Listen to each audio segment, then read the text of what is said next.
વૃક્ષોનો સારો ઉછેર થાય એ માટેની તૈયારી કરી રહ્યા છે.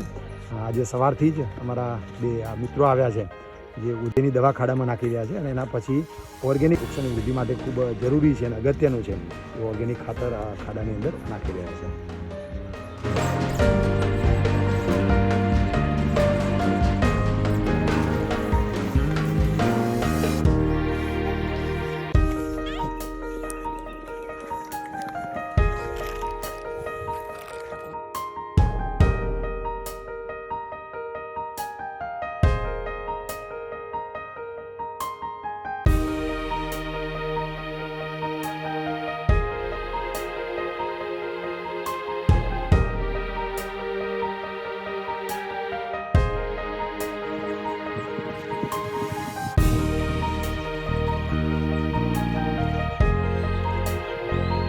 પ્રકૃતિમાં ભેટ આપે છે કારણ કે અમારે 2.5 વીઘા જેટલી જમીન એમને પડી રહી હતી પોલીસ લાઈનમાં.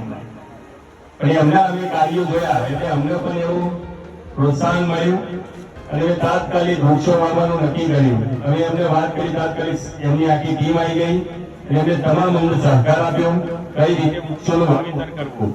વચ્ચે જે ગેપ રાખી અત્યારે 1 વર્ષ થયું પણ 1 વર્ષની અંદર આજે બધા તમામ વૃક્ષો છે 515 વૃક્ષ છે એ બધા જ વૃક્ષો ઘણા મોટા થઈ ગયા છે. અને ઈશ્વરની સાક્ષીએ પૂજ્ય સંત પહાડનાથ બાપુની સાક્ષીએ સંકલ્પ કરું છું કે કોઈ પણ નાત જાત કે ધર્મના ભેદભાવ વગર મારી જાતિ ભારતીય અને મારો ધર્મ રાષ્ટ્ર ધર્મ પર્યાવરણ અને પ્રકૃતિનું સંરક્ષણ એવં સંવર્ધન કરી મારા રાષ્ટ્રને બળવાન બનાવવા મારું શ્રેષ્ઠ યોગદાન આપીશ. ओम चंद्रमा मनसो जातश्चक्षुः सूर्यो अजायत श्रोत्रार्वायुश्च प्राणश्च मुद्रा एतानि पंचवृक्षान् अस्य भूमे परिस्थापयामि. ચોખા કંકુના ચોટલા ફૂલ પુષ્પ બધું વૃક્ષ ઉપર વધાવી દો. થોડું ખાડામાં નાખી દો. હિતંજનાયો બોલો વૃક્ષ નારાયણ ભગવાન કી જય.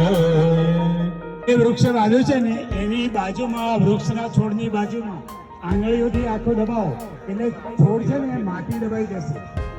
હા, આખી બાજુમાં આંગળી આખો દબાઈ દો એટલે બાજુની જમીન અને છોડ એનો છોડનો જમીન છે ને બધું એક સરખું થશે.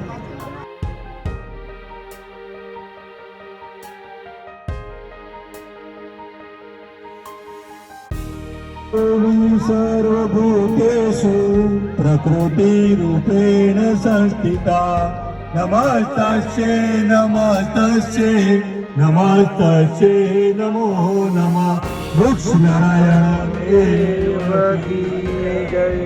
पहाड़नाथ बापू की जय. नमः पार्वती पते हर हर महादेव. પોતાના વૃક્ષને માટી નાખી અને વાઈશું.